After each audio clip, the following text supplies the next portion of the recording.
Today in the wood yard, we've got a firewood delivery and then we're moving logs. Here we go. I am at my delivery. It is a funeral home. They have a fireplace where they have fire going when they do visitations and things. And so there's the wood. And the guy told me when he called me that they had a guy for years and years and years that was delivering their wood, and he passed away. So I guess I'm the guy now. Well, I'm waiting for him to get here because I'm about 10 minutes early because it's early in the morning and he's going to be meeting me here. So I thought I would just check the moisture on this wood because I hadn't checked it in a while. I checked it a couple months ago and I'm checking it right now. It's 12% on that piece. I'll check this one here. 14%. I'll check this one right here. I don't know if you guys can see the screen or not, but it's 14%. Check this one up over here, and it says 14.7. Check this one here, it says 11. So I think it's dry. I didn't split any of it open, but it's split down fairly fine, so I know it's dry. This wood is a year and a half old, so hopefully they get here pretty soon. We'll do some unloading. Okay, so I've been waiting for about 15 minutes, which I never like to do. So I called the guy again because I called and left him a message saying that it was here. The guy's got an answer machine. Then I called back again just now and he says, oh my gosh, he says, I thought you were coming the next day, but I have it down for today, right now. He said, no worries. So I said, I told him I'll just unload it and it's a business. So he's just gonna send me a check, which is something else I don't like, but that'll happen. So anyway, this would be a good customer to get because he said they go through quite a bit of wood because they have fires all the time when there's people here. So I'm going to get it unloaded right now. We're supposed to go in right here, but I'm just going to throw it off to the side. He said no problem. He's got kids that he can take care of it. So we're going to unload it right here.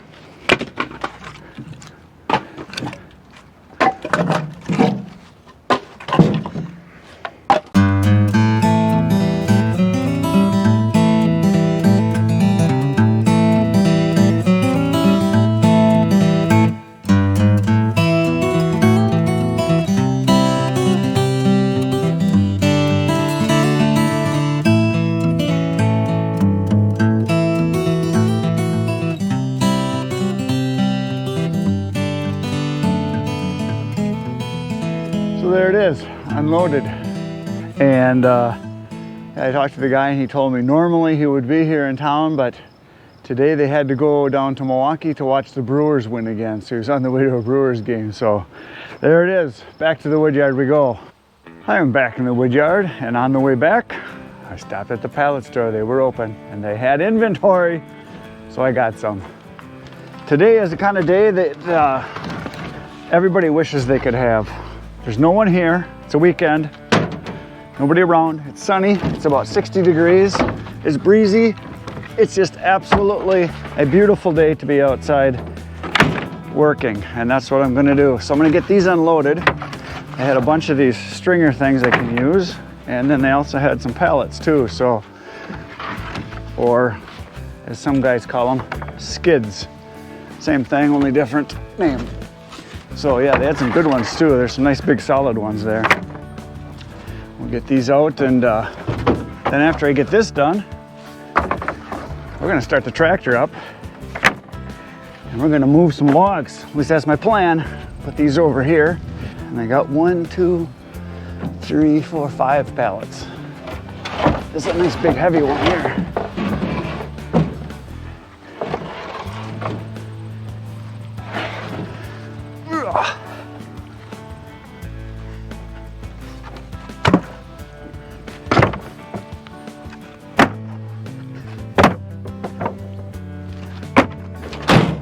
Pallets are unloaded. It is time to start up the tractor and move some logs. My plan is, I'll kind of talk you through this here because I'm not sure what I'm going to do myself. I've got this whole load here, well, half a load of oak and the half a load of locust. And I don't want it right here, but this is as far as he could go because I want it to go back there. But with his big heavy truck fully loaded with 95,000 tons or whatever it is, and it's a lot. 95 tons, is that what they can haul? 95,000 pounds? I don't know, it's a lot of weight. I didn't want him driving in here and just tearing it up, so I had him unload it right here, because now that I have the grapple, I can move it, which I really don't want to do, but that's what I'm going to do. So what we're going to do is we're going to drive back this way and with the logs. And my plan is that we're going to put a bunch of it right here and then a bunch of it down there. Now what I would like to do is I would like to make rows that run this direction, not that way, because what I want to be able to do, well, I'm gonna put a bunch of oak back here, and I'm gonna do a whole row going out this way quite a ways that direction, but then I got my low spot here for my drainage that has to be there, which I hate. It just wastes real estate. But I'm gonna put a row here, and then maybe a second row of oak right here. So I'll have 1, 2, 3, 4 full cords back here. And I'm gonna run the rows this direction so that when I wanna get at it, it's not just all blocked. And what I'm gonna do is I'm gonna put the oak on one side and the locust on the other. So as I back in with the trailer, I can get to either kind of wood. And then as I take it away, I can come back farther and farther this direction. So that's kind of my plan, is to be able to just keep working this way. So that's what's gonna happen.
So the grapple is hooked up, and what you didn't just see, because I didn't turn the camera on because I was saying bad words, the hoses got heated up in the sun, and so there was a lot of pressure in the lines. So the male part was easy. I just took a hammer, put a rag over the end of the line, and you can see all the hydraulic fluid. I put a rag over the top of the line, so basically it was like a point like this, and I just tapped on the end a few times, and the hydraulic fluid shot out from the male line. But the female line, you got to get down inside of there. So I took a Allen wrench and I put the rag right like this, and I put it inside of the female part. So basically what I did is I kind of stuck it in like this, so the rag was down inside with the Allen wrench in like that, and I just tapped it a couple times and it relieved all the pressure, and I was able to get them on, because at first I couldn't get them on. I thought I could push hard enough, but they heated up just enough that I could not get the lines on. So they're on now. Now we can go to work.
Well, things are not going swimmingly. It's a lot harder than I thought it would be. It's a lot harder function-wise to move the logs, but I'm figuring it out. Because you got your thumb, well, it's on the top. You got your thumb that comes down. You've got your tilt up and down, and then you got raising your arms up and down. So you got 6 different things to think about. So I'll get it eventually. But you probably noticed I had to pull some logs off because I can't approach it from the end because I got this log pile, this wood rack right here full of stuff, firewood that's done. So now I should be able to kind of come in and grab it a little bit better. So I'm kind of having to pull it off like you've seen and try to line up a few logs, and it's not easy. And plus, This is terrible stuff for trying to move because it's a lot of crooked stuff and there's a lot of bark that's still connected, that's all intertwined. So when you pull it, stuff comes out with it. So this is a tough one, but we'll figure it out. We'll keep going.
How's that?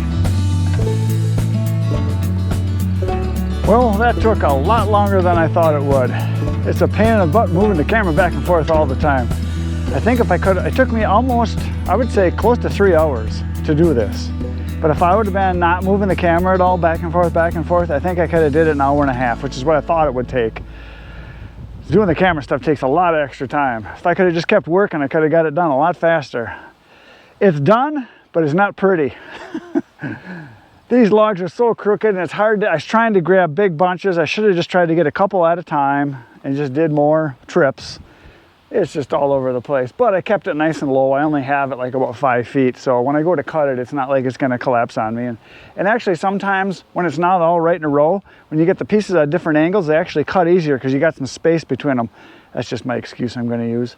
So there it is. And there is the claw. That thing is awesome. I had one fatality. One of the pieces over there, just a little guy. I had the claw up and I let go. And it was dropping straight down. I thought, oh, no big deal. I just sat there and watched it.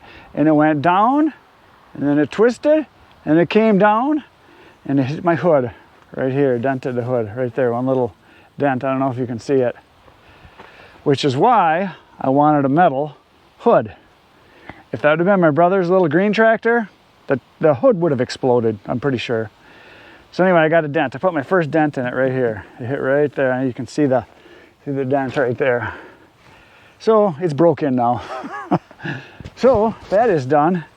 And I got lots of cleanup to do. As you can see, it tore the heck out of the yard here because we had a lot of rain the last few days. And yesterday it quit raining in the middle of the day, and then today it's been sunny and windy. So I thought I could get in here and get this done. The ground was pretty soft, so I tore it up a little bit, but it's no big deal because this is all gonna get turned into gravel eventually anyway. But look at this, all this bark that came off from the locust. And there's a lot of it.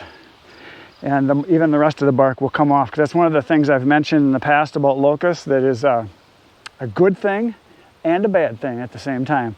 The good thing about it is that the bark comes off, the wood dries a lot faster because you don't have that skin on it basically to hold the moisture in, so it can dry a lot faster. So it looks like this. So it starts to dry, see it's already cracking. It starts to dry real fast. On a real hot sunny day, you can stand here, if it's real calm, you can hear it going pink, pink, pink, pink, pink, pink. You can actually hear the wood popping apart and drying, which I've never had that happen with any other wood. It's just the locust that does that. So yeah, you can see there's a bunch of barkless ones here already that will be nice. So that's the bad thing, the bark comes off, it makes a mess, but the good thing is that the bark comes off and it dries faster. So once I get this all cut up, it will dry really fast. So my plan is that I'm gonna probably start cutting on this end and just have the rounds just kind of thrown off a little bit because I don't have it so high that it's not going to be a massive amount. So I'll cut on this end, work my way into the pile so that when I get down to this end, I end up with a space here, and then I can put a pallet down right here, and then I can stack going that direction. So, which is where I wanted the wood originally, but I probably could have had John drive in here and I could have saved myself a bunch of work because I still got the oak to do. But we got this done for today, and feels good to have it done. Sure is fun with the grapple. That is a lot of fun with that thing. I mean, it is just awesome. So yeah, it's got quite the reach too. I could go, I don't know if you can see how tall I am. I can reach it about 7.5, 8 feet. So it's got a really high reach. And I could have stacked this stuff higher, but then you got to get closer, and I was worried about stuff falling down and hitting the tractor like it did. That piece shouldn't have done that. It was one of those just freak things, just the way it was dropping perfect and it rocked, and anyway, it's done. So that is it for today, folks. That's all I have time for. Tomorrow, come back, because it'll be fun. Tomorrow, that wood is going back there. That's the plan. We're gonna get it moved back into that corner, move the rest of it, and we can start cutting on it. So between now and then, when you come back tomorrow, because I know you're going to, get outside, get cutting. Good night, Irene.